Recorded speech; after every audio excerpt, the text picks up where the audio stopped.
Good morning, good afternoon, good evening. Welcome all to this webinar on reimagining the week of service for the hybrid workforce. We have a set of stellar panelists today joining us from all across the world. Just wanted to thank all our panelists for taking out the time and for their insights and inputs and sharing their learnings and experiences.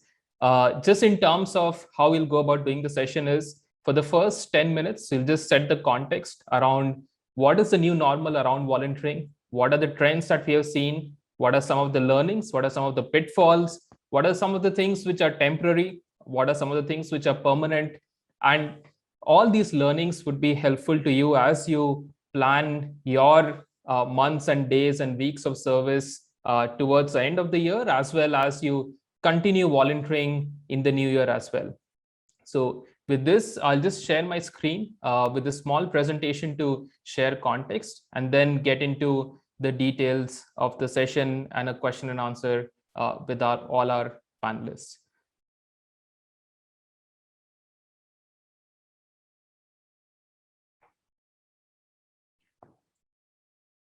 So just introducing our panelists in no particular order. Just wanted to say thank you to everyone. So we have Marissa from ServiceNow. Marissa leads global impact for ServiceNow with thousands of employees and volunteers across the globe. Thank you, Marissa, for joining us. Thank you for having me. Great. We also have Elazar from Panasonic. Elizar leads social impact volunteering across Panasonic in the US. Welcome, Elizar, for this session. Thank you for having me. Excited for our conversation. Great, thanks, Elizar. We also have Monica. Monica leads community relations, includes a whole bunch of things, including volunteering and D&I at LexisNexis Risk Solutions. Thank you, Monica, for taking out the time for the webinar today. Thank you for the invite, and I am looking forward to this afternoon, morning, or evening, wherever you are. Great, thanks, Monica. And we also have Sarah. Sarah leads ESG and is director of ESG at Microfocus. She's currently in the UK. And thanks, Sarah, for joining the session today. Thanks so much, Abhishek, and good morning, good afternoon, everyone. It's great to be here. Great. Awesome. So we'll hear from all the panelists on their journey in the new normal of volunteering. Just to set context, before getting into details of the session, just in terms of Q&A, we are using the Zoom webinar platform where people can put in questions in the Q&A piece. As you could see here, these questions will appear both on Q&A and chat as you might feel free. Please keep adding questions throughout the session. We'll take these questions towards the end of the session. In case we don't have the time to respond to all of the questions, we will send you responses as a summary of the session post the webinar. So yeah, just before we start, there is this entire concept of something which happened before COVID and something which happened after COVID. So a lot of things have changed. Life has changed from handshakes to, I don't know what they call, but elbow tags or something of that sort. But life has changed. Work for sure has changed. From being in offices all 5 days a week to some part of the world working from somewhere, anywhere, nowhere. But work has changed, and similarly, volunteering has also changed. So when life changes, when work changes, volunteering also changes in some way and shape. So there was volunteering before COVID, and there is volunteering after COVID, and there has been a dramatic change in volunteering. Some of these changes are temporary, some of them are permanent, but a lot of these changes, which would have taken decades to happen, have happened in a couple of months. And now it's our responsibility as leaders enabling volunteering for our organizations. We need to enable our company, our employees, our nonprofits to volunteer in this new normal. And a lot of the learnings from the session today would be to equip you to handle and navigate and succeed in this new normal. And just change is always good, and welcome to the new normal of volunteering. Gutierrez did a survey on understanding how companies have evolved from a volunteering perspective, and more than half the companies have completely navigated towards virtual volunteering. There are a lot of reasons for doing that. Employee engagement being one of them, mental health, and as we celebrate the World Mental Health Day this month, that's something which is important, as well as learning and development. And it's just not amongst corporates or employees. You could see that on LinkedIn, a lot of people want to start volunteering, and just the there is on your profile, you could add your volunteering experience, and that has just shot through the roof over the last few months. And that just shows the need, interest, and surge around volunteering across the globe.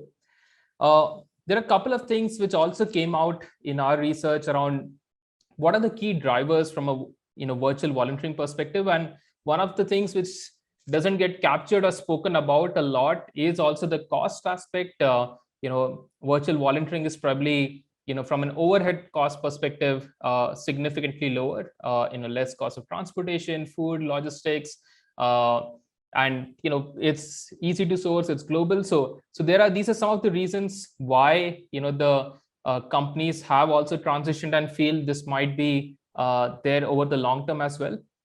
Just in terms of it being a virtue of a necessity, it's always simple to do from home versus traveling a couple of miles. It's cheaper, it's convenient, and all year round. It doesn't matter whether it's what is the weather outside. You could volunteer from your home whenever and wherever you are.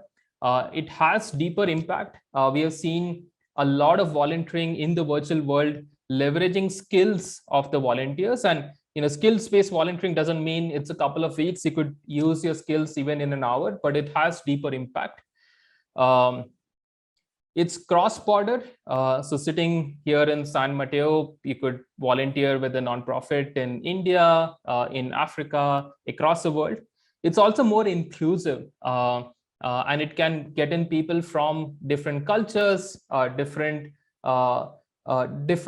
sorts of countries and cultures, and it's very inclusive, and it's also all year round. So I think these are some of the things which you realize that even though it was tough to navigate to the virtual volunteering world, it has actually become a virtue out of a necessity that the pandemic brought with us. And that brings to us the question around what actually is hybrid volunteering. Is it some people are volunteering virtually, some people are volunteering in person? Is it some people are volunteering from home and some from the office? Is it that the end beneficiaries are also on a Zoom call volunteering together? Is it a physical activity done remotely at your home? And there are a whole bunch of and variety of examples of what is hybrid volunteering. Some of them high on experience, high on emotion, high on convenience. But I think all of us understand that the new normal is hybrid. And as a company, based on our work profile, based on our employee personas, based on the geographies where our employees are, we should figure out the right kind of programs that make sense for our employees. And that's what we'll discuss a lot more during the session today. As Gutierrez, we are proud to be part of the hybrid volunteering movement. Currently, we work with more than 7 million employees, helping them to volunteer across nonprofits in more than 100 countries, in more than 15 different languages. And we are the largest from a virtual volunteering perspective. And a big thank you to all our customers, all our cheerleaders. Thank you so much for giving us the opportunity to work with you and help us learn together. And I think this is how we think of the new normal. It's volunteer anytime, anywhere.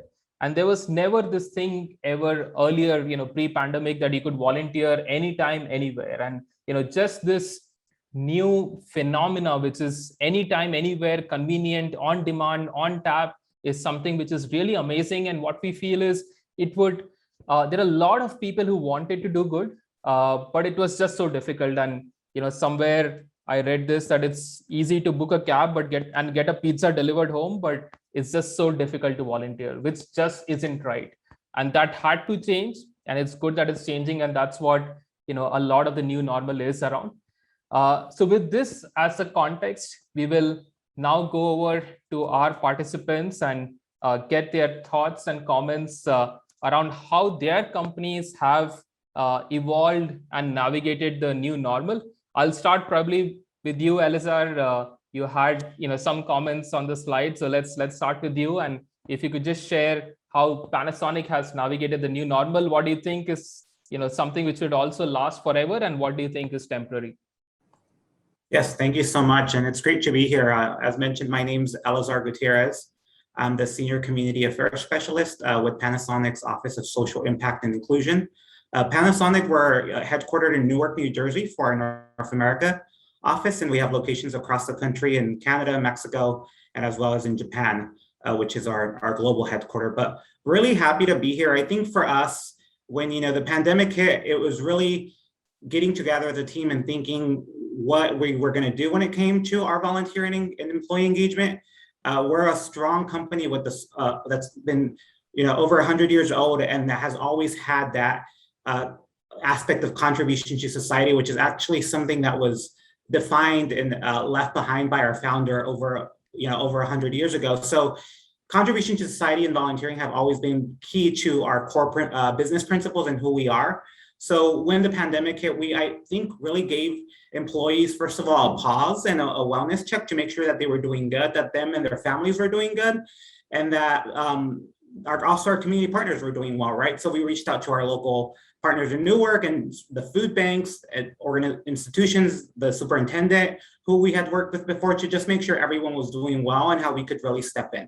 So we stepped in with financial support, of course, to those institutions. But as after a month and a half or two, when we sort of realized that this was going to be the new normal, we really got together as a team to creatively think of the importance of engaging volunteers, right? And doing it in a way in which it brought them a pause in their day, and in which we also continue to keep that engagement alive. So we got creative. We reached out to our partners that we were working with, and we really took our portfolio virtual. And I think pre-COVID, I was only servicing and working with employees in our headquarters in Newark, New Jersey.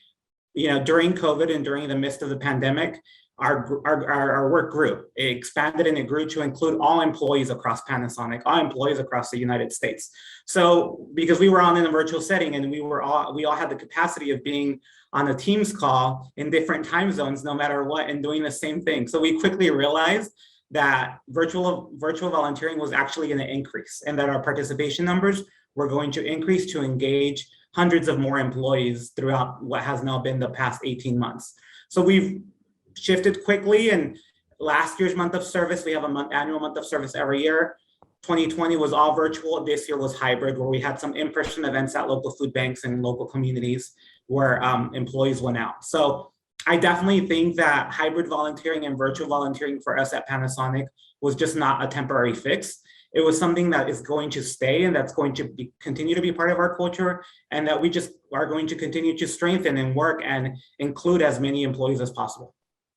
Great, awesome. I think what was interesting is the access of volunteering changed dramatically, wherein the notion was that there are constraints around volunteering, but it actually led to more access beyond the headquarters. So that was really interesting to learn. Thanks, Elizar. Over to you, Marissa. What were your learnings? How did you navigate the new normal at ServiceNow? Hi, so I'm Marissa from ServiceNow, and I support community engagement for our 16,000 plus employees around the world. We have a little over 80 offices, so our program is very global.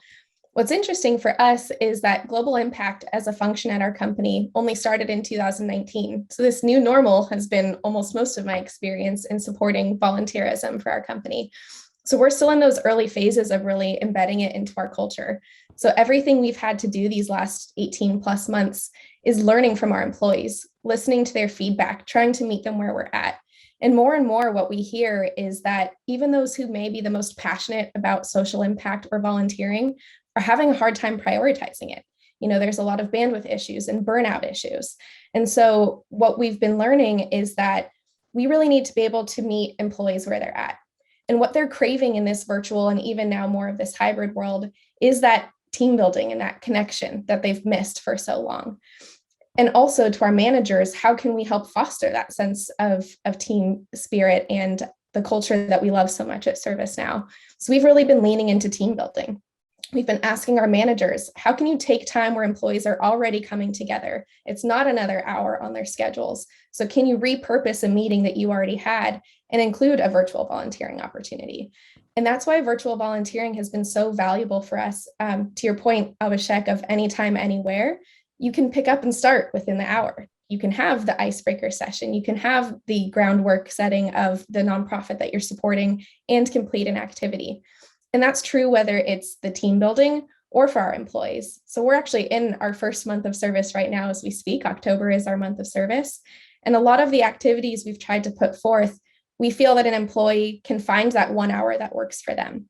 And they have the instructions. They can pick it up to do it on their own. They can include their families or roommates, whatever situation they're in at home, or they can reach out to colleagues and say, hey, let's get together for this next hour and volunteer. So really making it as easy as possible for employees to still create impact. It's really been a mindset shift, right? Employees are used to volunteering, meaning going to food banks and sorting food and having their hands on. And that's still great. And we'll get back to that hopefully in the near future. But being able to connect with your teams in a virtual global setting has been so huge for us. And so that's a lot of what our strategy has been about, because our campaign right now is, what can you do with an hour? If you're given 1 hour to volunteer, what's the impact you can make? Well, we don't want you to have to spend 2 hours thinking about that. So can we create easy opportunities where they're finding something that inspires them and they can find that 1 hour whenever it does become available for them, or that their managers have created that space to do it together?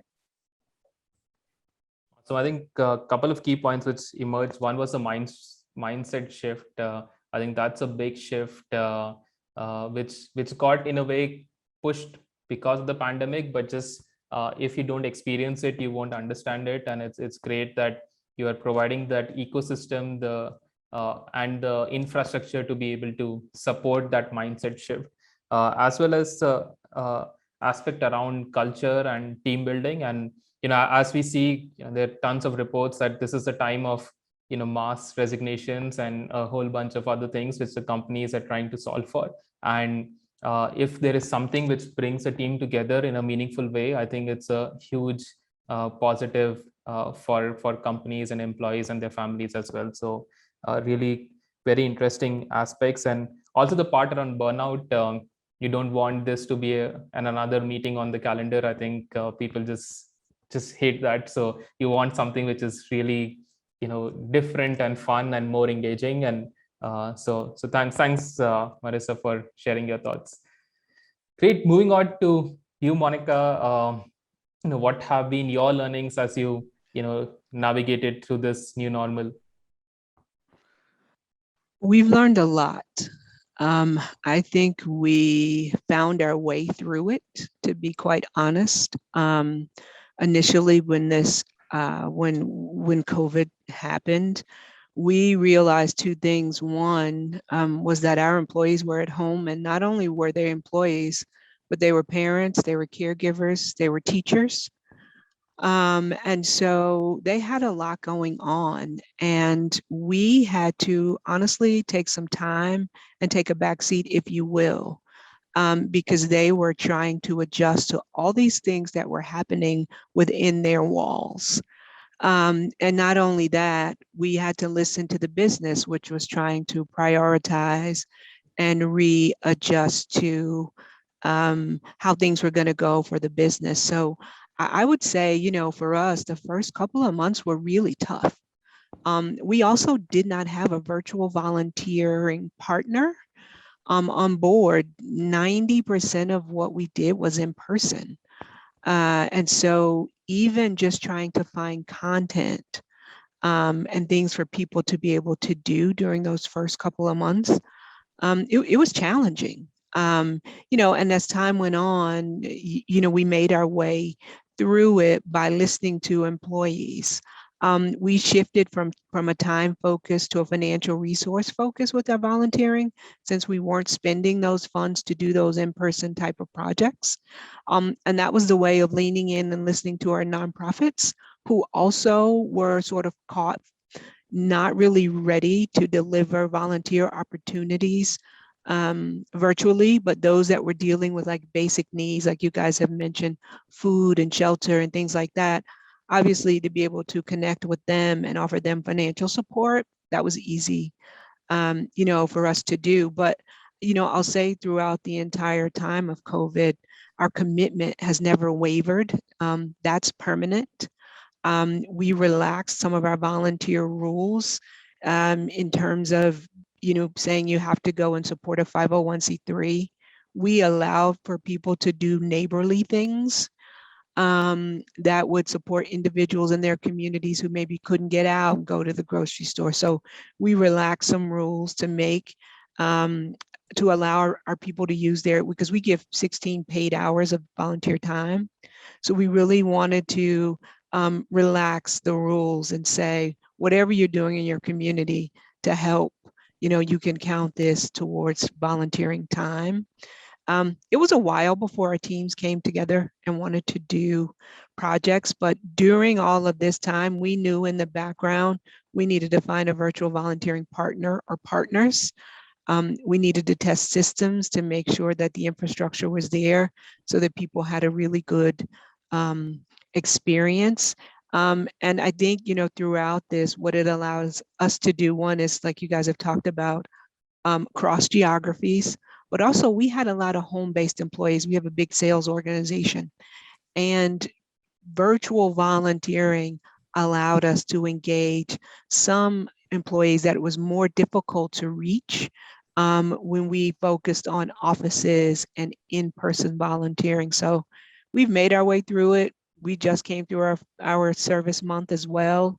I'm exhausted, but extremely proud that our employees and our leadership continue to step up, remain committed. And I don't think we'll ever go back to what we were as a volunteer program prior to 2020. I think all of this is here to stay, and it's wonderful to be able to offer the community and our employees all these great opportunities. Great, awesome. Thanks, Monica. Really interesting points there on, just the first phase was, okay, we don't know what hit us. Let's take a pause, ensure safety of employees, ensure the first priority things are taken care of.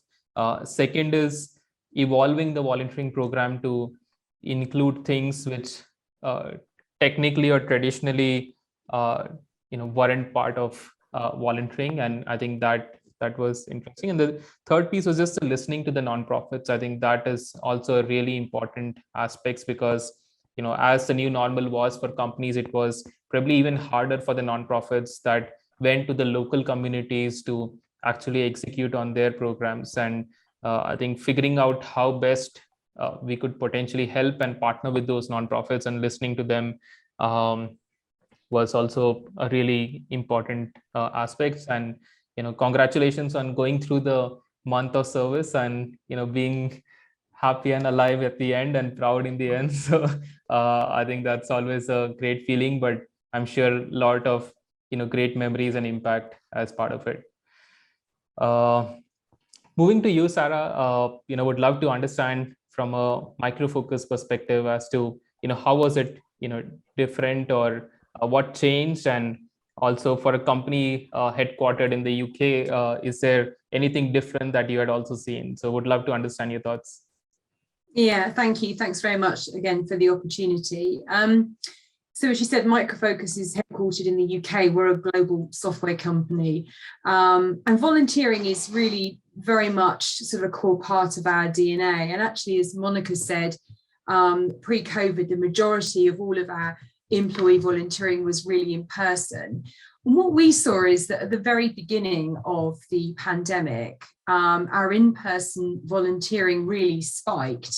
And we responded very quickly by introducing and actually doubling the amount of volunteering days that our employees could take. So originally it was 2, and now it's actually 4 days. And that was quite deliberate because there was such a demand for employees wanting to respond in their local communities to help neighbours or elderly people, deliver medicines or whatever. So we wanted to be able to support them in that immediate period. Now, obviously, as the situation worsened and it became obviously very unsafe for people to do that, it became obvious that we needed to look for a virtual solution, which is why we reached out to Gadira and started working together in last year in 2020. And I think what we've seen is that the COVID-19 situation, if anything, has really reinforced the importance of our Microfocus Inspire program for our employees. I think for many, we touched on this earlier, the sort of physical and mental health challenges,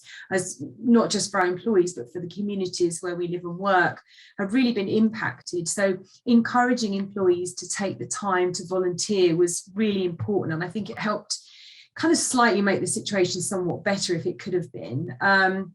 We also celebrated World Wellbeing Week, and as part of that, we had a really big focus on encouraging employees to volunteer virtually themselves and to really stay connected as well, which I think was one of the challenges that we've touched on already in terms of everyone suddenly working from home overnight and not seeing their colleagues and co-workers.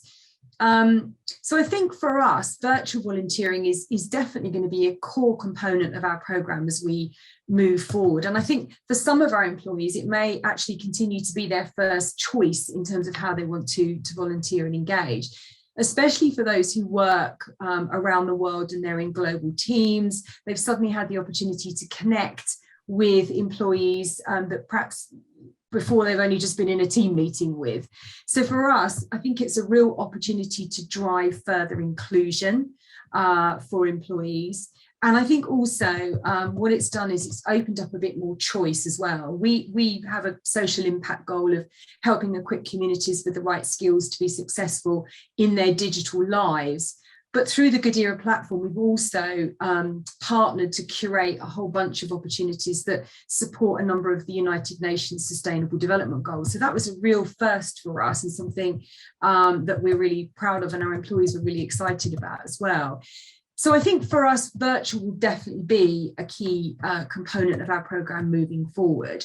I mean, we are seeing at the moment, as some of the markets open up, that a lot of employees want to get back together. They want to get out there and volunteer in person, and that's great. And obviously, as long as that's safe, then obviously we're very happy and supportive of that.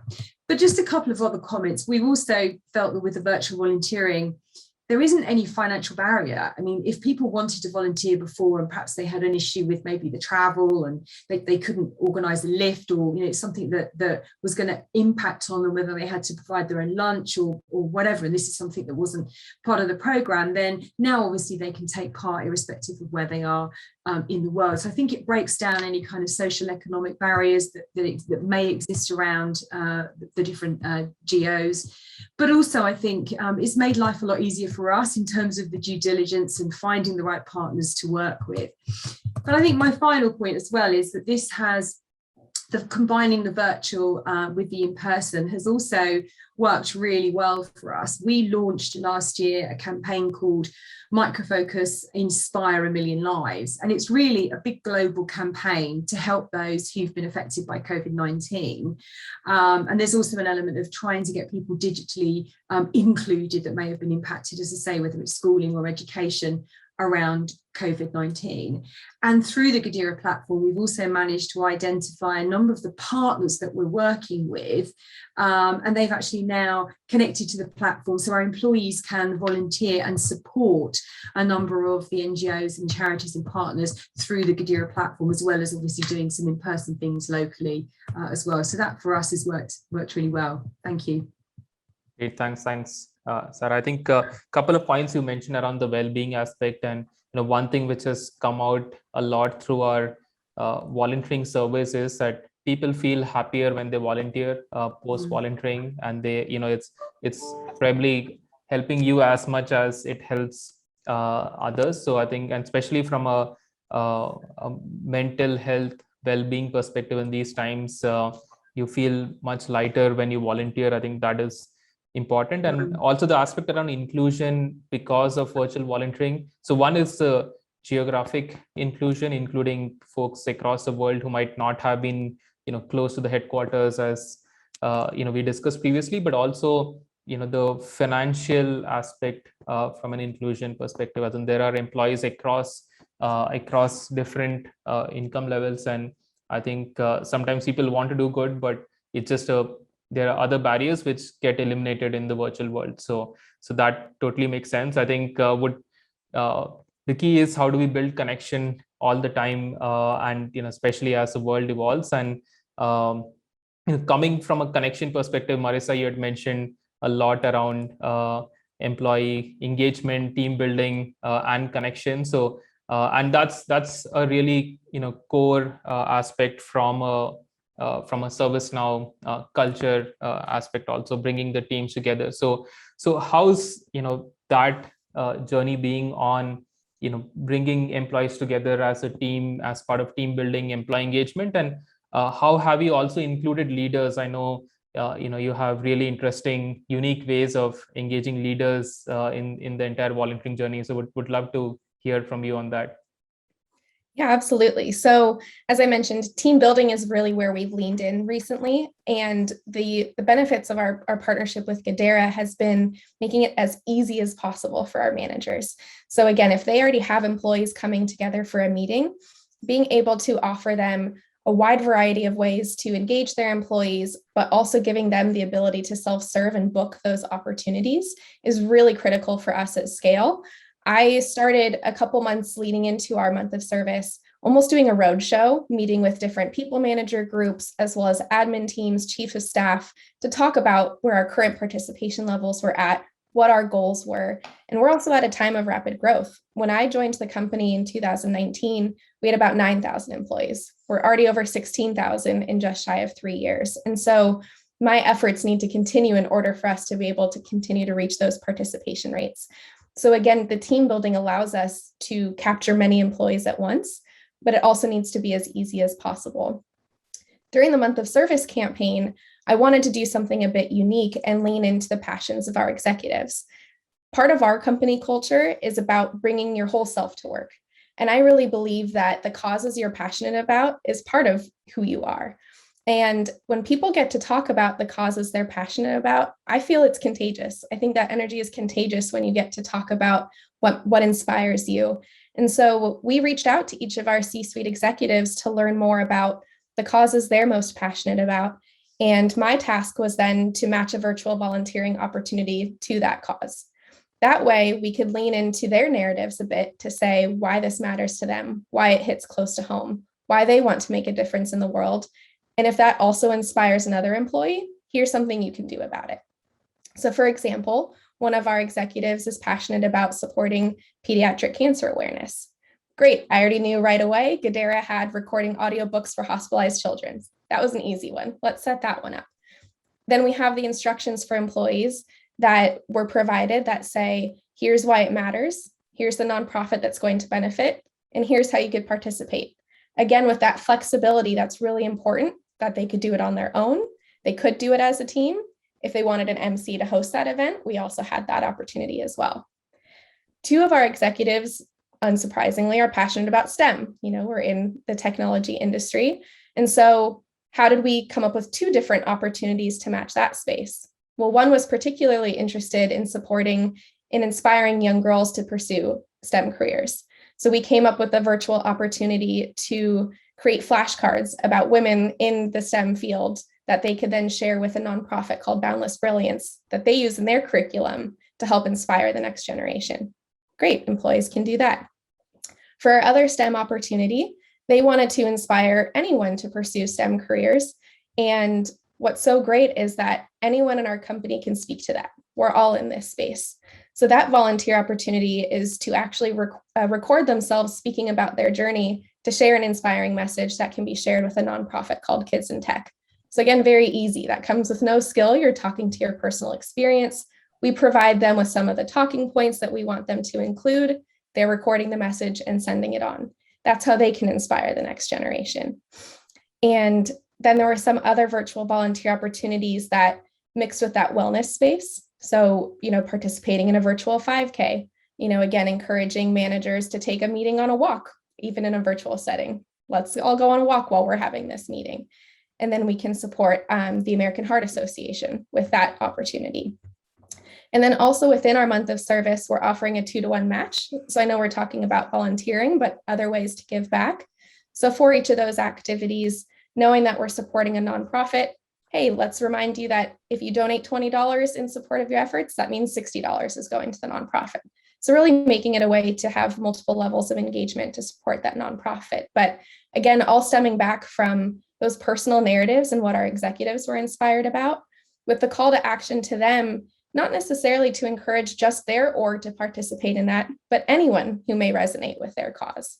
And now their call to action to their managers was just to pick from one of the options. Here's all of them on our Giving It Now platform to browse from, and to share their personal stories too, and to see how much more you can find that connection again with your employees if you start to listen to the causes that they're passionate about. So we're finding this to be really successful and really special too, to be able to learn about our executives in a way that we hadn't known them before. Great. I think, especially love the executive inspired program. I feel it builds a different connect between leaders and the company when you are passionate about causes, wherein you also bring in your almost like a vulnerability in the space. It's more personalized, it's more human, it's more connected to something which is beyond core business metrics and stuff. So I think it's a great way to engage leaders in a meaningful manner and also drive participation across the board. So really inspiring, and I think lots to learn from. Thanks Marissa for sharing that. And moving towards like a more global and including employees across the globe. Monica, you just had your month of service. How was the experience of engaging employees across the world? You also mentioned that there are a lot of sales folks in the company who are distributed, and they also potentially got a chance to engage with teams across the world, and especially what has happened over the last year is that's the entire pandemic, but also the entire movement towards racial equality, and how has that been inculcated in the volunteering program, and does one help or hinder the other, and how do they work in parallel? So would love to understand from you. Okay, so let me try and talk a little bit first about the global aspect and the benefit of having Gutierrez as a virtual volunteer platform and partner, because I think what it allowed us to do was to provide relevant, culturally specific volunteer opportunities in communities outside of the United States. We have a huge workforce in the UK, but then we also have other countries around the world as well. And so when we were able to connect those offices with Gutierrez and your team, and to find out that actually some of the volunteer projects could be done in languages other than English, that was extremely, extremely valuable and meaningful, for their teams. And then also to have charities that were located in those countries. I think that allowed us to be able to increase the number of volunteers during this past month. And so, I mean, I think about Brazil, and for us, and the incredible support that we got because we were able to deliver something that was relevant, and to those parts of the world. So it's been, our team's small. I don't know about the panelists on the team, but typically across the corporate space, our teams aren't huge. And so when you talk about now shifting your focus from your headquartered office, right, across the globe, while in some cases the work may seem easier, I found it to be a lot more involved, and I felt like we worked a lot harder. And that was because we wanted to deliver experiences that were really meaningful and impactful. Along those lines, I have the good fortune of leading an ERG within our company. And one of the things we were able to recognize our program is called CARES, as a CARES team. And again, by working with Garrett was that we could reach out to our ERGs. So another sort of subset of employees who had these organizations throughout the pandemic also grew, maybe because of what happened in the summer of 2020, maybe for other reasons, right? Just wanting to connect in different ways.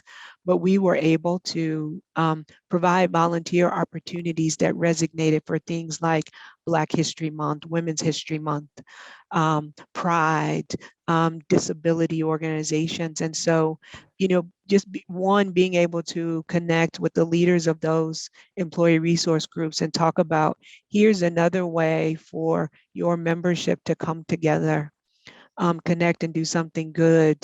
That was, I think that was a first for us, to be quite honest, with our volunteer program. But again, something that's new, and it's here to stay. I think we'll continue to offer and work with our employee resource group, programs.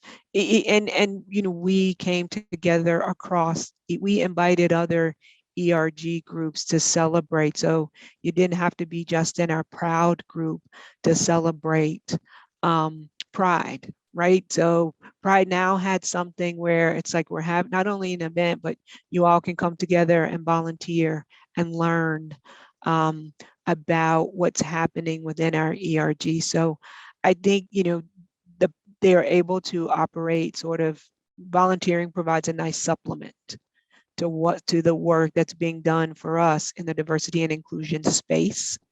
And it's something that we're able to offer as a connection point, as a learning opportunity for people who sit outside of those specific groups, but want to sort of become allies. That's like a buzzword for us right now. But really just, giving people the opportunity to connect and learn more. So I think it's a nice supplement or addition, but, I don't in any way think it's a substitute for the work that our diversity and inclusion teams have to do. Great. I think there are a couple of interesting points, Monica, you brought about. One was just the global and local nature of, the service month that you had. And there is a term which you use called, global, which is, global and local. So it's a global service month, but with local nonprofits and locally relevant volunteering that happens. So I think that was really interesting to see, as well as, getting ERGs involved in this in volunteering is something which, just makes it more democratic, makes it more engaging and interesting for a lot of stakeholders. And absolutely, I think we've seen a lot of partnership between ERGs and volunteering teams for the different initiatives that they run together. So thanks a lot, Monica, for sharing that. And coming to the point of ERGs, Sarah, would love to understand how that has played a role for Microfocus. Since virtual volunteering program was launched at Microfocus, they're like, tons and tons of employees volunteering, and just the volunteering numbers are, rising through the roof. So what has, worked from a Microfocus perspective on engaging employees, especially from a ERG lens? Yeah, it's an excellent point, and I loved hearing about what Monica's been doing in this area too, because we found that this was particularly well received by our employees, and the Gutierrez team did a great job in curating a number of opportunities. We actually have 10 employee resource groups spanning a whole different aspects of inclusion and diversity. So that's been very well received, and you're right, our numbers are we're really pleased with how it's going. Always like more people to volunteer, but also the alignment, as I mentioned earlier, to the United Nations Sustainable Development Goals. We found this also helped employees feel more connected, I guess, in terms of what it is that we've set out to try and achieve at a corporate level. We also saw a lot of interest when we talked about our plans for COP26. which is coming up at the beginning of November. Again, Gutierrez created a whole bunch of environmental themed virtual volunteering opportunities for us. Particularly, we've got an ERG called Planet, and members have got the opportunity to volunteer and get involved, but also anyone really across the company can take part in that. So that's really exciting. That's, as I say, coming up at the beginning of November. And also this month is Cybersecurity Awareness Month. Many of you may know if you're in the tech space. And again, we have curated a whole bunch of opportunities to support this particular initiative, keeping people safe online, community safe, etc. But I think the most kind of the most exciting thing that we're looking forward to and really engaging a huge number of our employees is actually our annual kickoff meeting, which happens in November at the beginning of our new fiscal year. And we're actually hoping to engage about 5,000 employees in a series of sessions in one day, which will be very exciting, if a little bit stressful. So yes, I think there's some great ideas that we've developed with the Gutierrez team that we're really, really excited about. So I hope that's useful for other people thinking about how they could kind of get some scale behind some of the programs as well. I think, and a lot of the unique ways in which you are inculcating volunteering as part of other initiatives, for example, ERGs, as you mentioned. You also mentioned about the November event and the global kickoff event, where a lot of folks are coming in. And to Marissa's point as well, that there's something already happening. Can we add volunteering as a part of it, and just evolve that into a conference, or it's a team meeting, it's an all hands, it's a holidays party? How can we incorporate volunteering as part of different things which are already happening? So that's really interesting to know. And just Sarah, from your background also, would love to understand ESG has become a really important topic across companies, and how have you seen from an ESG perspective or ESG lens, how does volunteering play a part in that? Yeah, it's absolutely a key part when you think about the sort of social aspect of ESG. I think there's a huge expectation today from customers, from investors, from partners and employees to understand what organizations are doing in terms of their commitment to the communities where we live and work. So Microfocus Inspire program, as I mentioned, it has a huge focus on engaging with communities. So I think it's a core part of our ESG narrative and offering to investors, to shareholders and the groups I mentioned. Yes, it's a key part of it. Thank you for bringing that up.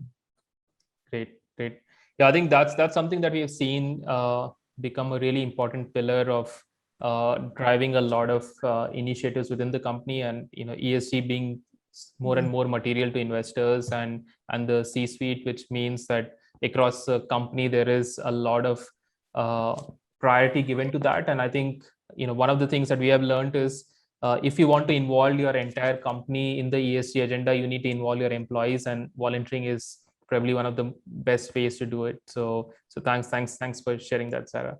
And moving on to Elizar, you're probably the most experienced in terms of doing service months in the virtual world. Probably have done more than a lot of us over the last few months. So would love to hear from you as to what have been some of the learnings, and is there a way in which you've seen a lot of more skills-based volunteering also coming into play, especially in the virtual world? Yeah, that's a great question. And I think, I wouldn't call myself an expert quite yet there. I think we're figuring out and learning as we go. For us, I think a lot of I'll start with the skill set volunteering. That was very heavy at the beginning of the pandemic, I would say, because a lot of our nonprofit partners that are local reached out to us and said, there's hundreds and thousands of students now that are at home. How can your employees help? So we really, anything from university and high school students, so we really began with mentoring, mock trial interviews, resume reviews, where we really connected and relied on our local nonprofit partners and even foundation partners. And there was endless hours of Zoom, but it was a very interactive and engaging hour, right? In which the employee and the student on the other end both learned from each other, right? And then we had instances where employees followed up with university students on LinkedIn and helped them navigate the job process, for example. even put them in connection with other folks from their network, right? So we were all in a virtual setting, we were all sitting at home. So that was great, but I think that would have not been able to do, right, without the support of local sort of university partners and partners that we were already working with and had already established that relationship with.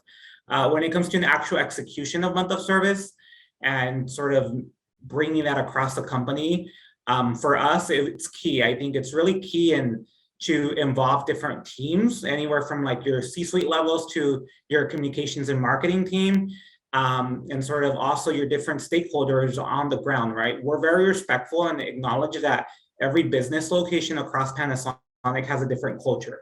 And we want to really come in from headquarters and respect that culture and really respect and acknowledge the fact that our employees on the ground know what's best for their culture, right? Know what's best for their location and for their employees. So really having those conversations months in advance, I would even say a year in advance, and saying, you know, let's start planning. Can we count on your commitment? Can we count with your support? And sort of what do you want to see when it comes to month of service at your business location, right? What do you want? What do your employees want to see? But it's also really aligning some of those topics, right, to the importance of what's happening across the globe. So food insecurity came up right the second year, because we've seen it firsthand, we've witnessed it. So we had folks out at food banks, right, packing thousands of meals and pounds of food. But we also stayed to our core principles of really making sure that education was a top priority, right? So we packed some educational kits for teachers, and we made sure that first responders acknowledged 9/11. So we made wellness kits for our first responders that folks can then deliver to their local fire station or their local policeman or their local force. So also, I think something that really has also happened that we acknowledge is that we're not only now just engaging one volunteer, but we're engaging them and their son or daughter, or them and their partner, or their wife, or their mother, or the caretaker, right? So through COVID, as we were having engagement and volunteering events, I would see their kids on the call with them, making the kit, right, and working on that. And it just sort of bring a smile now that kids are back. You know, I sometimes ask for their kids, and I miss seeing the kids in the little faces, right? But it's moved to just not only engaging a Panasonic employee, but also engaging their family and their family members. And I think that's part of also us being inclusive. I would also say that sometimes it's good to, we've made all these asks, but what we did something different this month of service is that we took a pause and actually thanked our employees for volunteering these 15, 18 months, and actually sent a kit to them that was for them and for them to keep, which was a plant kit, right? So we logged on with an instructor walked us through some mindfulness activities at the beginning, and they were able to keep that plant, right? And say that was as a thank you. And it's a small token appreciation that came with the t-shirt and came with a little tumbler or care package, but it made the difference. It just was a thank you to our employees for all they've done and for continuing to support our work. So I think it's doing those and really acknowledging folks, and at the same time also being very respectful and making sure that, you know, this is not just an hour and that it's not forced, and that's something natural, and that's something that really we all enjoy. It's awesome. I think the point you mentioned about, you know, volunteering as a family versus, you know, volunteering as an employee, and I think that is something again possible a lot because of the virtual setting that, you know, comes with it. So it's great to have, you know, families volunteering together. I think it's one way, it's a great way to, you know, spend time with kids and also you know, help them learn, you know, something new and build empathy. So I think that's really interesting. We are coming towards the, you know, end of the webinar. You know, what I would request all panelists is that, you know, if you could share, you know, tips and tricks for a hybrid service month, as in 1, 2, or 3 tips or tricks for the hybrid service month.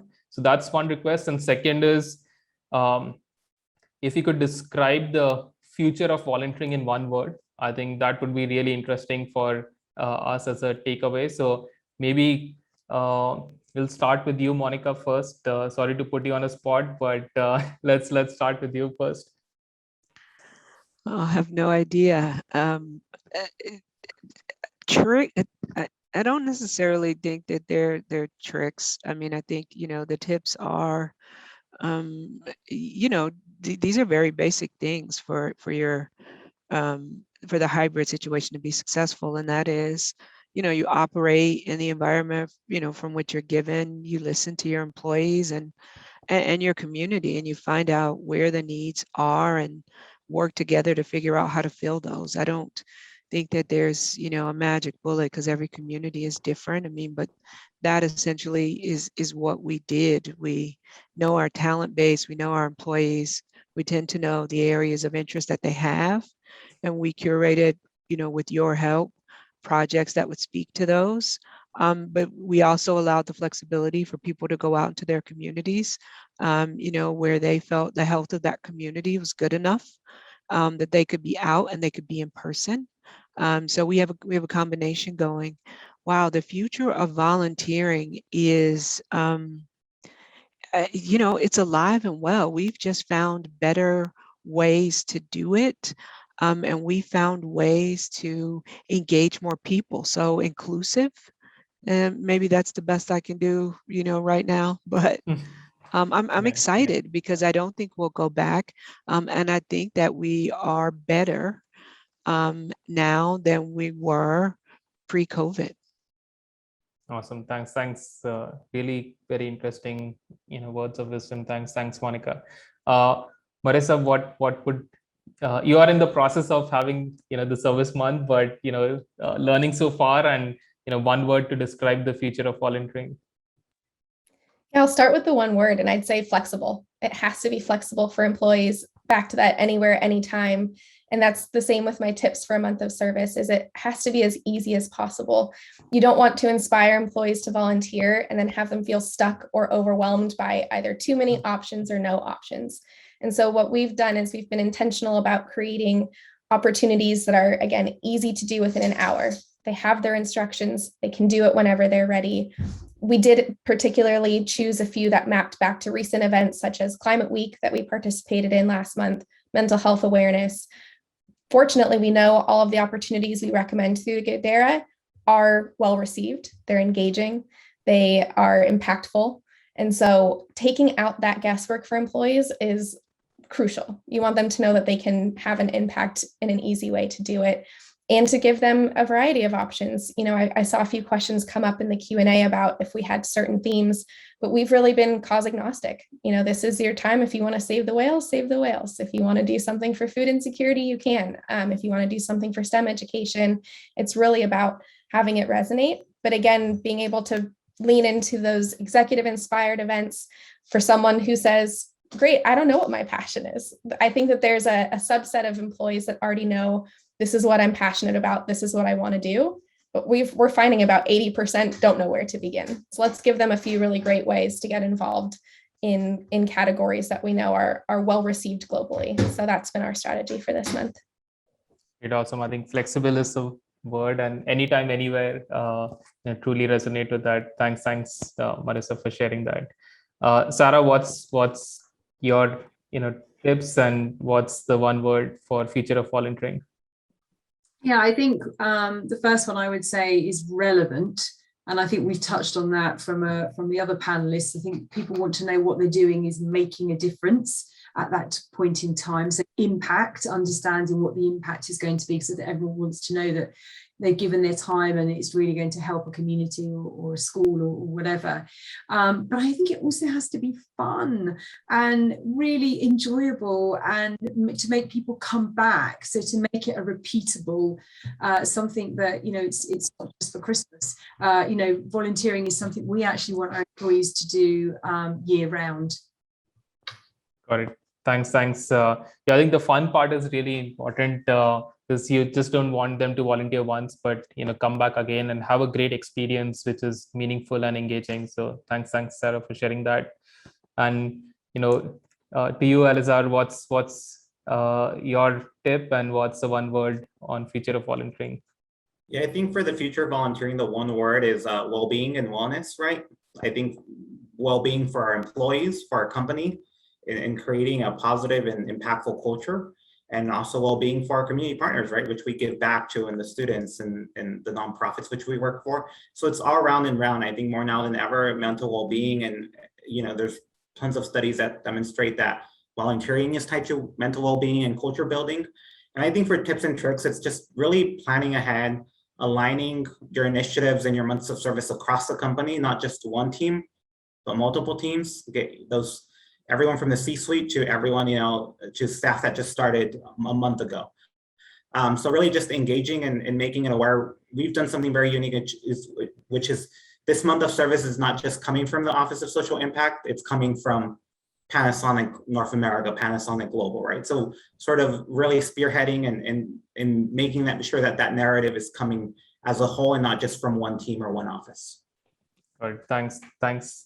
Really interesting words. So then we are towards the end of time. I think one thing which I also wanted to share is that there are a lot of questions which have come up. We might not be able to answer them, but we have made a note of that and will be sharing across with everyone. Just as a way of thank you to the folks who attended the webinar, you could actually do a free event with Coursera and experience virtual volunteering yourself. This is the link to do it. So please go ahead and register and based on your convenience, anytime, anywhere, you could volunteer with Coursera. And just wanted to thank all our panelists. With all of you in charge, we are really confident and sure that the future of volunteering is bright and flexible and is fun and impactful and leads to great cultures and well-being for all the folks around the world. So thank you so much for your time, insights, and sharing your learning, and look forward to staying in touch and building a better world together. So thank you so much, everyone, for your time. Thank you. Have a good weekend. Thank you. Thank you. It was great. Thank you. Thank you.